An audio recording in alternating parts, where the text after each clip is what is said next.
아예 상설 특파 이제 기지국, 예를 들어서 이제 지사죠. 지사를 오픈을 하고 특파원을 보냅니다. 전담 특파원. 그래서 여기 있는 아담 파시기라고 하는 기자를 특파원으로 파견을 했는데, 아담 파시기 보통 이제 특파원으로 간다 그러면 이제 비행기 타고 어디 출장 가서 그 지역을 매일 돌아다니면서 이제 뭐 보도를 취재를 하고 보도를 하고 뭐 이런 거를 하는 게 이제 임무일 텐데요. 가상 세계안을 이제 특파원으로 이제 맞이하다 보니 이제 아담 파식은 아침에 일어나면 출근을 이제 아담 로이터라고 하는 아바타를 만들어서 아바타를 가지고 세컨라이프 안에 들어가는 거죠.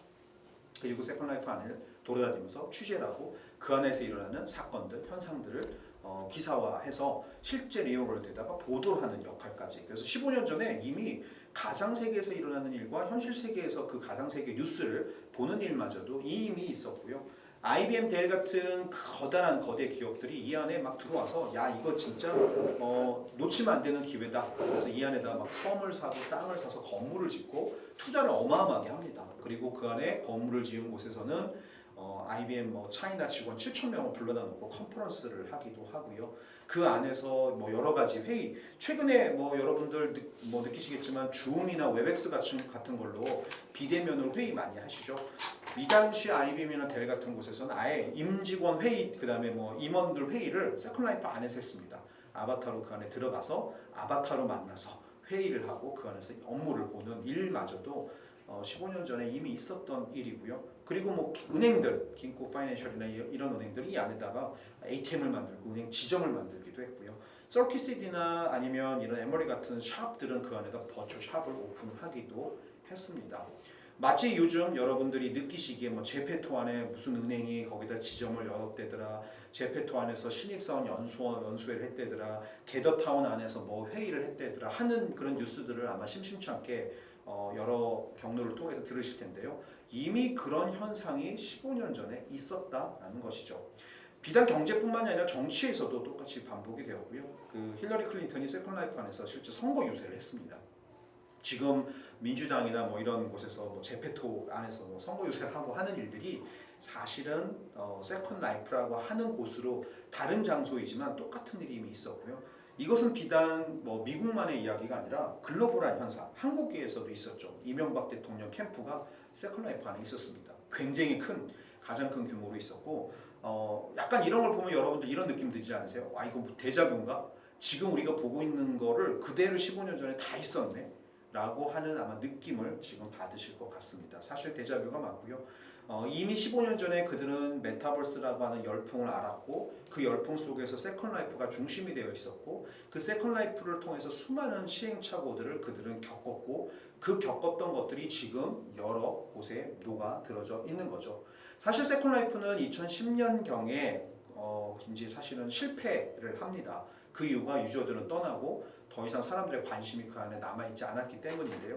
가장 큰 이유는 아마 기술적 이유였을 겁니다. 여러 가지 복잡한 UX와 함께 굉장히 불친절한 아무것도 처음에 제공해주지 않는 그런 너무 높은 자유도, 그리고 굉장히 사실 열악한 그래픽 성능과 함께 굉장히 높은 컴퓨팅 사양을 요구를 했는데요. 그런 것들 덕분에 사실은 세컨라이프가 충분히 고객들을 만족시켜줄 수 있을 만큼 진화를 못했는데, 때마침 가장 본질적인 두 가지 이유가 함께 터진 거죠. 첫 번째가, 그래서 유저들이 이 안에서 자기들의 중거 가치를 찾고 커뮤니티를 만들고 이 안에서 무엇인가 많은 시간을 보낼 만큼의 의미 있는 것들이 만들어지기 전에 이미 기업들이 너무 많은 투자를 했고, 그 투자가 너무 많은 것들의 가격을 올리고 거품을 만들면서 실제로 그 안에 무엇인가 그 시간을 보내야 되고 그 안에서 충분히 의미 있는 일을 하기 전에 이미 이제 포화가 되고 버블이 되버린 그런 일이 첫 번째 이유가 아닐까 생각이 들고요. 두 번째 이유는 그 당시가 사실은 2007년 애플 아이폰 출시 이후에 모든 것들이 모바일로 트랜지션이 되고 있었던 그 시기였는데요. 세컨라이프는 사실 그런 모바일 트랜지션에 대한 트렌드를 전혀 대응하지 못했고, 오로지 그 PC 안에서 갇혀서 PC 안에서만 유저들과 만나서 계속 그 서비스를 유지하려고 했고요. 결국 세컨라이프가 지금 아직 사라지지는 않았습니다. 여전히 하드코어 유저들 60만 명 이상이 사용을 하고 있습니다만, 중요한 건 이제 일반적으로 많은 유저들이 지금 가는 그런 메타버스는 아니고요. 그런 그 역사 속에 큰 의미를 가졌던 메타버스로 지금 자리매김을 하고 있다. 대신 이 시행착오가 아무 의미가 없었던 건 아니고요. 이 시행착오 덕에 그 이후에 나온 수많은 메타버스 사례들, 그리고 뭐 페이스북이라든가 수많은 소셜 네트워크들이 이 세컨 라이프에서 배운 여러 가지 교훈들을 반영하여 지금 조금 더 지속 가능하고 더 의미 있는 고객 서비스를 지금 하고 있는데요. 지금 어쩌면 많은 기업인들이 고민하시고 계신, 야 우리도 제페토 안에 뭘 만들어야 되는 거 아닌가? 야 우리도 로블록스 안에다가 우리 샵 하나 열어야 되는 거 아니야? 남들 다 한다고 하는데 우리 거기 지금 투자 안 하면 뒤처지는 거 아니야? 아마 이런 고민들을 대부분 경영자들, CEO께서 하고 계실 텐데 저는 이 세컨라이프의 교훈을 일단 굉장히 중요하고 엄하게 좀 고민을 하고 생각을 해 주셨으면 좋겠다라는 생각을 가지고 이 이야기를 먼저 드리고 있습니다. 무슨 얘기냐? 메타버스도 결국 기술, 메타버스라는 현상도 결국 기술이라는 것이고요. 기술은 우리 삶, 우리 사람들, 고객들, 유저들의 삶을 더 편리하고 더 즐겁고 행복하게 만드는 도구라는 거죠. 메타버스도 결국 도구일 수밖에 없는데요. 결국 우리가 그 안에 샵을 만들고 지점을 열고 그 안에다가 일하는 오피스를 열고 뭔가 고객들을 만날 수 있는 아이템을 만들고 하는 것도 결국은 고객들을 위한 무엇인가 그 목적을 달성하기 위한 도구로서 활용이 돼야 된다는 거죠. 그런 의미나 그런 목적 없이 단순히 무엇인가 그냥 만든다. 고객 가치도 없고 고객에게 의미도 없다라면 사실은 그거 자체는 이미 세컨라이프에서 시행착오를 겪었던 일을 우리가 또 한 번 반복하는 일이 아닐까 싶습니다. 그래서 반드시 우리가 지금 하려고 하는 것은, 그리고 우리가 메타버스를 이용해서 만들려고 하는 것은 어떤 고객 가치를 줄 수 있는가, 고객에게 어떤 것을 우리는 만들어줄 수 있는가를 먼저 고민을 해주셨으면 좋겠고요.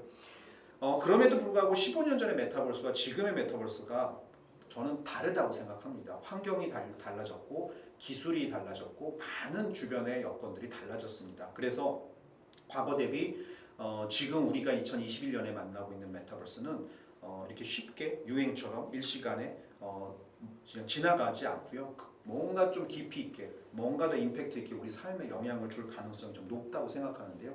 그 첫 번째 이유가 바로 전 세계 인구의 60% 이상이 인터넷과 연결되어 있다라는 사실입니다. 그리고 그 60%의 인구 중에 92.8%가 항상 스마트폰을 통해서 모바일로 인터넷과 연결되어 있다는 것이죠. 이것이 왜 중요하냐면 우리가 지금 오늘 이야기하고 있는 메타버스라고 하는 세상은 인터넷과 연결되어 있는 세상입니다. 인터넷이 없다면 존재하지 않아요. 인터넷이 있기 때문에 그것과 연결되어서 만들어진 세상이 메타버스이고요. 전 세계 인구의 50% 이상이 항상 인터넷과 연결되어 있다는 얘기는 결국 그 메타버스의 시민이 될 수 있는 잠재성을 가지고 있는 크리티컬 매스가 50% 이상이 되었다는 얘기죠. 그만큼 사용자층이 두툼해졌고 굉장히 많아졌기 때문에 지금 만들어지고 있는 메타버스가 과거와는 다를 수 있는 첫 번째 이유이고요. 두 번째는 GPU의 발전입니다. GPU는 우리 CPU와 함께 컴퓨터를 이루는 가장 중요한 칩셋 중에 하나인데요. 예전 같았으면 주로 그래픽 카드에 들어가는 이제 반도체죠. 그래픽 카드의 어떤 그래픽 성능을 좌우하는 메가 플롭스라고 해서 플로팅 연산을 하는 그래픽 렌더링을 하는데 주로 쓰이는 그런 칩셋인데요. 2000년대 이전만 해도 좋은 게이밍 PC에 내지는 포토샵이라든가 그래픽이나 영상 작업을 하시는 분들 PC에 주로 활용이 되었던 부품인데 2000년 이후, 특히 2010년 이후에는 이것이 굉장히 많은 기술에 갑자기 엄청나게 관계가 되면서 사용되기 되기 시작합니다. 그 첫 번째가 블록체인이죠. 2010년 이후 비트코인을 비롯한 크립토커런시 열풍이 불기 시작을 했고요. 그 당시 그것들을 채굴 하고 이제 마이닝이라고 보통 얘기하죠. 그 채굴을 하는 열풍이 전 세계적으로 부는데 그 채굴이라고 하는 것을 위해서 필요했던 가장 중요한 부품이 바로 이 GPU였습니다. 이 GPU가 8개, 16개씩 붙은 엄청나게 비싼 몇 천만 원짜리 그래픽 카드를 몇 개씩 장착한 서버 컴퓨터를 수백 대씩 렉에다 놓고 그걸 가지고 열심히 비트코인을 채굴을 했던 것이죠. 어마어마한 돈이 사실은 이 AMD라든가 엔비디아 같은 GPU 회사에 몰렸고요. 그 덕에 이 GPU가 엄청나게 발전을 합니다. GPU의 성능이 더 높아져야 더 잘 채굴을 할 수 있고 더 고사양의 무엇인가를 할 수 있다 보니까 끊임없이 그런 것들에 대한 이제 투자와 재투자가 계속 일어나면서 GPU가 비약적으로 발전했고요. 그 시대에 또 하필이면 우리가 기억하실지 모르겠지만 2016년 이세돌과 알파고의 경기, 바둑이죠. 이세돌과 알파고한테 4대 1로 졌는데요. 그 당시 그 경기에 사용됐던 알파고라고 하는 알고리즘은 구글의 딥마인드가 만든 사실 인공지능이죠. 그 인공지능의 기저에 있는 가장 중요한 것은 바로 기계학습이라고 하는 딥러닝이라고 불리우는 그 기술이었고요. 그 딥러닝을 위해서 가장 근본적으로 필요했던 기술이 바로 이 또 GPU입니다. 딥러닝, 기계학습 이런 것들은 전부 GPU로 돌려야 하거든요. 그래서 결론적으로 지금 21세기 가장 디스트럭티브한 기술 두 가지, 블록체인과 인공지능을 발전시키고 드라이빙하고 있는 그 기저의 가장 중요한 부품이 바로 이 GPU입니다. 이 두 가지 기술이 2010년 이후에 비약적으로 발전하면서 GPU도 함께 그 성능이 몇 천 배, 몇만 배 이상 좋아졌고요. 덕분에 이 GPU라고 하는 것이 지금 이제 메타버스와 또 관련이 되기 시작을 하고 있습니다. 왜 메타버스냐? 첫 번째 조건이 아까 제가 말씀드린 것처럼 인터넷과 연결되어 있는 세상이라고 말씀을 드렸지만 두 번째 조건이 인터넷과 그냥 단순히 연결되었다라고 해서 메타버스가 아니고요. 인터넷과 연결되어 있으면서 우리 눈에 디지털로 시각적으로 가상화된 세상이 메타버스입니다. 우리 눈에 보여야 돼요. 그것도 아주 진짜같이 실제같이 리얼하게 실시간으로. 물론 아직까지 그런 것이 완벽하게 되어 있지는 않지만 그런 것들을 만들기 위해서 가장 필요로 하는 기술이 뭘까요? 라고 질문을 드리면 쉽게 그래픽이다 라고 생각을 하실 거예요. 결국 이 가상화나 우리 눈앞에 시각화를 위해서는 엄청난 성능의 그래픽이 필요하고요. 그 그래픽 성능을 만들어줄 수 있는 게 바로 이 GPU이기도 합니다.